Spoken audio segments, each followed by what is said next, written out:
Bismillahirrahmanirrahim. Assalamu alaikum. The main aim of the lecture is to define some mathematical notions which are related to logic and propositional calculus. इनमें शामिल है proposition या statement, then compound proposition. Also, we will define conjunction, disjunction, and negation of the statement. Let's we start our lecture. Mathematics में जब हम different algorithms को use करते हैं या फिर when we use different proof, तो फिर हमारा वास्ता कुछ इस किस्म की लॉजिकल एक्सप्रेशन से पड़ता है कि if P is true then Q is true, या इफ़ ये इस स्टेटमेंट का तो मतलब यही है कि इफ़ P ट्रू होगा तो देन Q ट्रू होगा. इसको लिखा इस तरीके से जाता है. या फिर हम कहते हैं कि if P1 and P2 then Q1 और Q2. तो इसको असल में इनका मीनिंग क्या है, इसको समझने के लिए हम कुछ आगे मैथमेटिकल नोशंस को डिफाइन करेंगे. और क्योंकि जैसा मैंने कहा, अगर यहाँ पर इफ़ पी का मतलब ये होता है कि इफ़ पी इज़ ट्रू लेकिन फॉल्स हो तो किस तरीके से चलना है, या ज़्यादातर ये हम उन स्टेटमेंट्स के बारे में कहते हैं यहाँ पर जब जिन मौक़ों पर वैल्यू या ट्रू होती है या फॉल्स होती है. तो इसको समझने से पहले सबसे पहले तो बात यह है कि ये चीज़ होती क्या है जिसके लिए हम ट्रू या फॉल्स करते हैं. तो उसके लिए मैथमेटिक्स में जो हम वर्ड यूज़ करते हैं डेट इज़ अ प्रोपोजिशन और अ स्टेटमेंट. डेफिनेशन बड़ी सादा सी है कि अ प्रोपोजिशन और a statement is a declarative statement which is true और फॉल्स बट नॉट बोथ. ये ऐसी स्टेटमेंट्स होंगी जिनके बारे में आप कह सकते हैं कि ये ट्रू है या फॉल्स है, दोनों को एट अ टाइम रिप्रेजेंट नहीं करता. एग्जाम्पल के तौर पर आप देखें, आइस फ्लोट इन वाटर. अब ये स्टेटमेंट या ट्रू हो सकती है या फॉल्स हो सकती है, तो इस वजह से ये एक स्टेटमेंट है. इसी तरीके से 2+2 इज इक्वल टू 4, ये स्टेटमेंट भी या ट्रू हो सकती है या फॉल्स हो सकती है. इसके बाद नेक्स्ट एग्जांपल में देखें, वेयर आर यू गोइंग. अब इसके बारे में हम इसकी ट्रूथ वैल्यू के बारे में तो कुछ नहीं कह सकते क्योंकि इसका ट्रू या फॉल्स होने से किसी किस्म का कोई ताल्लुक नहीं है. तो इस लिहाज से ये एक प्रोपोजिशन या स्टेटमेंट नहीं है. China is in an Europe, तो ये स्टेटमेंट या ट्रू हो सकती है या फॉल्स हो सकती है. इस लिहाज से ये भी हमारे पास प्रोपोजिशन या स्टेटमेंट कहलाती है. 2+2 is equal to 5, no doubt this is false. तो इस लिहाज से यानी ये भी ट्रू या फॉल्स के जिम्मे में से दोनों में से एक बनती थी. और डू योर होमवर्क, अब इसका भी कुछ भी हम नहीं कह सकते कि ये किस चीज़ को रिप्रेजेंट, इसके ट्रू या फॉल्स होने के बारे में कुछ नहीं कहा जा सकता. इस लिहाज से जो स्टेटमेंट्स हमारे पास है उसमें ये पहली स्टेटमेंट, फिर ये दूसरी स्टेटमेंट, ये तीसरी स्टेटमेंट, ये चौथी स्टेटमेंट, ये तो प्रोपोजिशंस है. लेकिन ये वाली जो नेक्स्ट आगे दो स्टेटमेंट्स हैं ये प्रोपोजिशंस नहीं है. Next we have a compound propositions. Many propositions are composite, that is composed of sub propositions. जैसे देखें पीछे जब हम बात कर रहे थे हमारे पास एक स्टेटमेंट आती है 2+2 इज इक्वल टू 4. तो अब देखें ये स्टेटमेंट या ट्रू होगी या फॉल्स होगी, लेकिन इसको फर्दर डिवाइड नहीं किया जा सकता या इसको ब्रेक नहीं किया जा सकता. लेकिन अब देखें मैं दो स्टेटमेंट्स अब लिखता हूँ, 2+2 is equal to 4 and 5 is less than 2. अब ये असल में दो स्टेटमेंट्स के ऊपर मुश्तमिल है क्योंकि पहली ये चीज जो स्टेटमेंट है 2+2 इज इक्वल टू 4, अब ये ट्रू है, लेकिन नेक्स्ट जो स्टेटमेंट है 5 इज लेस देन 2 ये फॉल्स है. तो इसके बारे में क्या ख्याल है कि इस कंप्लीट को अगर हम एज अ प्रोपोजिशन कंसीडर करते हैं जो कि कंपोजिट प्रोपोजिशंस कहलाएगी, तो फिर इसकी ट्रुथ वैल्यू के बारे में क्या ख्याल है, ये हम आगे डिफाइन करेंगे किस तरीके से हम इसको लेकर चलते हैं. तो मिसाल के तौर पर आप देखें एग्जांपल्स में, जैसे roses are red and violets are blue, तो ये एक कंपोजिट प्रोपोजिशन है. इसी तरीके से जॉन इज स्मार्ट और ही स्टडीज एवरी नाइट, इसमें आर को यूज किया गया है. तो ये दो सब पार्टीशंस पे इसको डिवाइड किया जा सकता है. इस लिहाज से ये भी एक कंपोजिट प्रोपोजिशन है. अब ऐसी प्रोपोजिशन जिसको हम फर्दर डिवाइड नहीं कर सकते वो प्रिमिटिव प्रोपोजिशंस कहलाती है. तो असल में जो कंपोजिट प्रोपोजिशन होती है वो दो या दो से ज़्यादा प्रिमिटिव प्रोपोजिशंस का मजमूआ होती है. जैसे देखें ये एक प्रिमिटिव प्रोपोजिशंस है और ये इटसेल्फ हमारे पास एक प्रिमिटिव प्रोपोजिशन है और ये दूसरी भी प्रिमिटिव प्रोपोजिशन है। इन दोनों को कंबाइन करके हमने एक कंपोजिट प्रोपोजिशन या कंपाउंड प्रोपोजिशन जो है वो बनाई है। Remark then the fundamental property of a compound proposition, इससे मुराद ये है कि उसकी फंडामेंटल प्रॉपर्टी कि आया वो प्रोपोजिशन जो है वो या कंपाउंड प्रोपोजिशन ट्रू है या फॉल्स है। अब ये डिपेंड करता है दोनों प्रोपोजिशंस की ट्रूथ या फॉल्स वैल्यू के ऊपर। तो इसके कनेक्शन को किस तरीके से समझा जाता है, इसके लिए देखें हम कुछ बेसिक लॉजिकल ऑपरेशन जो है वो डिफाइन करेंगे, जिनमें कंजक्शन है, डिसजंक्शन है और निगेशन है। इंग्लिश के लिए ये वर्ड का कंजक्शन के लिए हम जो वर्ड यूज कर सकते हैं वो एंड का है, कि दो स्टेटमेंट्स जो है उनमें एंड का वर्ड जो है वो यूज हो रहा है।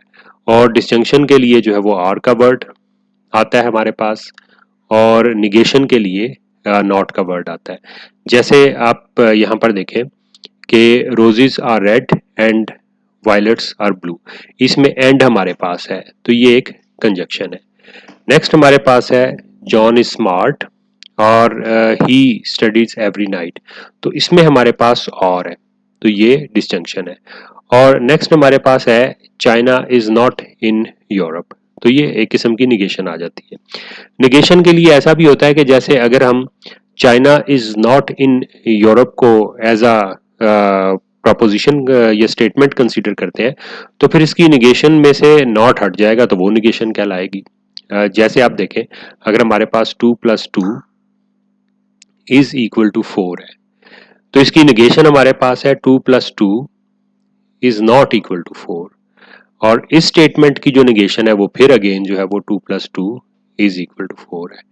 तो इनको समझने के लिए सबसे पहले हम हमारे पास जो है वो हम डिफाइन करते हैं कंजक्शन, या फिर इसको एक प्रोपोजिशन को अगर हम यूजुअली जो प्रोपोजिशंस होती हैं उनको हम P Q R S T something in letter के साथ जो है वो रिप्रेजेंट करते हैं। जैसे फॉर एग्जांपल इसको हम पी से अगर रिप्रेजेंट कर लेते हैं, और इसी तरीके से ये कोई और स्टेटमेंट है क्यू हो सकती है। जैसे हम कहते हैं कि अहमद इज गुड बॉय। अब दो स्टेटमेंट्स को जब हम कंबाइन करते हैं तो उसके अंदर एंड के साथ, ये एंड के लिए हम यूज करते हैं, तो उसको सिंबॉलिकली तो हम इसी तरीके से रिप्रेजेंट करते हैं पी एंड क्यू, इसको भी एंड पढ़ा जाता है या फिर इस तरीके से पी एंड क्यू। तो अब इसकी जो ट्रुथ वैल्यू है वो नो डाउट डिपेंड करेगी पी की वैल्यू के ऊपर भी और क्यू की वैल्यू के ऊपर भी। तो इसको हमने जो इस तरीके से कंसिडर करना है, जैसे यहाँ पर हमने डेफिनेशन में दिया गया है कि if P and Q are true then P and Q is true, otherwise P and Q is false. तो ये हम डिफाइन इस तरीके से करते हैं। मीन्स आप देखें कि अगर हमारे पास पी है तो पी जो है वो ट्रू भी हो सकता है, ठीक है, और फॉल्स भी हो सकता है। अब यही चीज अगर हम क्यू के बारे में कहें तो क्यू जो है वो ट्रू भी हो सकता है और फॉल्स भी हो सकता है। अब अगर हम दोनों केसेस को मिलाना चाहें तो पी जो है वो जब ट्रू है तो क्यू ट्रू हो तो क्या होगा, पी ट्रू हो क्यू फॉल्स हो तो फिर क्या होगा। इसी तरीके से अगर पी फॉल्स हो और क्यू ट्रू हो तो क्या कंडीशन होगी, और अगर P फॉल्स हो और Q भी फॉल्स हो तो क्या कंडीशन होगी। मींस ये चार केसेस बनते हैं। इन चार केसेस को हम अपनी आसानी के लिए देखें, जरा इसमें इस टेबल को मॉडिफाई करके लिख लेते हैं कि हम कहते हैं कि P ट्रू है और Q भी ट्रू है, और इसी तरीके से अगर P ट्रू है और Q फॉल्स है, और फिर P फॉल्स है Q ट्रू है, और P फॉल्स है और Q भी फॉल्स है। ये हमारे पास है कि if P and Q are true then P and Q is true. तो सिर्फ यही कंडीशन है कि इस लिहाज से आप देखें कि P भी जब ट्रू हो और Q भी जब ट्रू हो, फिर हम कहेंगे कि P एंड Q ट्रू है। अदरवाइज क्या है? Otherwise P and Q is false. तो अदरवाइज के 3 केसेस हैं फिर ये हमारे पास, तो इसका मतलब है बाकी तमाम केसेस के अंदर ये फॉल्स होगा। तो ये तरीकाकार है जो हम इस डेफिनेशन से कंसीडर करते हैं। मिसाल के तौर पर आगे देखिए कि ice floats in water and 2 + 2 = 4। अब इस स्टेटमेंट के बारे में कहें कि ये कंप्लीट स्टेटमेंट क्या ट्रू होगी कि फॉल्स होगी, तो वो डिपेंड करेगा इस पहली स्टेटमेंट के ऊपर भी और फिर इस दूसरी स्टेटमेंट के ऊपर भी। तो आप देखें, ice float in the water is true, 2 + 2 = 4 is true, तो as a whole this statement is true. इसी तरीके से हमारे पास है China is in Europe and the next is 2 + 2 = 4. The first one is false, second one is true. तो by definition ये जो composite proposition या statement ये वाली होगी ये false होगी। Ice floats in water, this statement is true. The next statement is false. तो as a whole ये पूरी statement जो है that will be false. इसी तरीके से चाइना इज इन यूरोप, अब ये भी फॉल्स स्टेटमेंट है। नेक्स्ट 2 + 2 = 5 भी फॉल्स स्टेटमेंट है, तो फिर ये स्टेटमेंट जो है ये फॉल्स होगी। तो इसका हम किस तरीके से डिडक्ट करते हैं, ये इंपॉर्टेंट बात है नोट करने वाली। वो ये है कि ये हम बाय डेफिनेशन कंसीडर करते हैं, इसका कोई और तरीकाकार नहीं है। Simply we define it that if P and Q are true then we will say that P and Q is true. Next we have disjunction which is written in this form P और Q। अब अगर दो proposition को हम combine करते हैं और word के साथ, सिंबॉलिकली इन्हें इस तरीके से रिप्रेजेंट करते हैं P और Q, और या फिर इस तरीके से रिप्रेजेंट कर देते हैं। तो इसको इसकी ट्रुथ वैल्यू को अगर हमने कंप्यूट करना हो तो कैसे करेंगे, वो ये डेफिनेशन है हमारे पास कि if P and Q are false then P और Q इज फॉल्स। यानी अगर आप देखें वही 4 केसेस हमारे पास P और Q के लिए बनते हैं। अगर हम इसमें P और Q के हवाले से तमाम केसेस को डिस्कस करें तो P ट्रू हो सकता है, Q ट्रू हो सकता है, P ट्रू हो, Q फॉल्स हो सकता है, P फॉल्स हो, Q ट्रू हो, और P फॉल्स हो और Q भी फॉल्स हो। अब देखें हमारे पास यह कि if P and Q are false means जब P और Q दोनों फॉल्स होंगे, ये हमारे पास फॉल्स है और ये हमारे पास फॉल्स है, फिर हम कहते हैं P और Q is false by definition, ये फॉल्स होगा। अदरवाइज P और Q इज ट्रू मींस बाकी तमाम केसेस के अंदर ये ट्रू होगा। तो that is the way to measure that के ऐसी कंपोजिट प्रोपोजिशन जिसमें आर यूज होगा वो ट्रू होगी या फॉल्स होगी। जैसे यहाँ पर देखिए ice float in the water, अब ये ट्रू स्टेटमेंट है। नेक्स्ट हमारे पास है 2 + 2 = 4, ये भी ट्रू स्टेटमेंट है। ट्रू और ट्रू जैसा हमने यहाँ पर इसके लिहाज से देखा है, ये स्टेटमेंट ट्रू होगी। इसी तरीके से नेक्स्ट हमारे पास चाइना इज इन यूरोप और 2 + 2 = 4। अब फर्स्ट स्टेटमेंट फॉल्स है और सेकंड स्टेटमेंट ट्रू है, और का है तो बाय डेफिनेशन ये स्टेटमेंट कंपोजिट स्टेटमेंट हमारे पास जो है वो ट्रू होगी। ऐसे ही ice float in the water is true, 2 + 2 = 5 is false. तो पहली स्टेटमेंट जो है वो ट्रू है, नेक्स्ट फॉल्स है, तो बाय डेफिनेशन ये स्टेटमेंट जो है वो ट्रू होगी।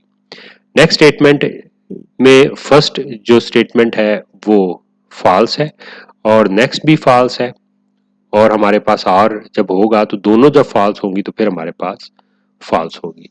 तो इस तरीके से हम कोई भी अगर डिस्जंक्शन हमें गिवन हो उसकी ट्रुथ वैल्यू के बारे में हम बता सकते हैं। Next we have negation. इसको इस तरीके से रिप्रेजेंट किया जाता है। अब कोई भी प्रोपोजिशन अगर P हमें गिवन हो तो हम एक और प्रोपोजिशन जो है जो उसकी निगेशन कहलाती है वो कंस्ट्रक्ट कर सकते हैं। कैसे कि उसके शुरू में लगते हैं it is not true that और we said that it is false that. या कोई भी तरीका इस्तेमाल करें, शुरू में नॉट लगा दें, सिर्फ ये हो कि उसको हम निगेट कर देंगे प्रोपोजिशन। जैसे हमारे पास था, मैंने आपको बताया था मैथमेटिकली देखें तो 2 + 2 = 4, तो इसकी निगेशन क्या आ जाएगी, 2 + 2 इज नॉट इक्वल टू 4। तो अगर आप इसको उस दूसरे उसमें वर्डिंग के अंदर लिखें तो क्या आ जाता है, 2 + 2 इज इक्वल टू 4। और जब आप देखें आपने इसकी निगेशन बनानी है तो यहां पर क्या हुआ कि नॉट यूज कर दिया, इज नॉट इक्वल टू 4। इसी तरीके से अगर ice float in water, ice is not float in water, या it is false that ice float in water. तो डिफरेंट तरीके हो सकते हैं। नॉट वाला मेथड तो बाज दफा बड़ा आसान सा लगता है इसकी बजाय। ऐसे ही 2 + 2 = 5, इट इज फॉल्स डेट 2 + 2 = 5, या फिर 2 + 2 इज नॉट इक्वल टू 5। दोनों तरीके हो सकते हैं। ये दोनों जो हैं B1 और B3 जो हैं that at the negation of B1। तो इसकी ट्रूथ वैल्यू को कैसे हम मैयर करते हैं, इसके लिए जो हमारे पास डेफिनेशन है, it states that if P is true then negation of P is false, the simple way के, and if P is false then its negation is true.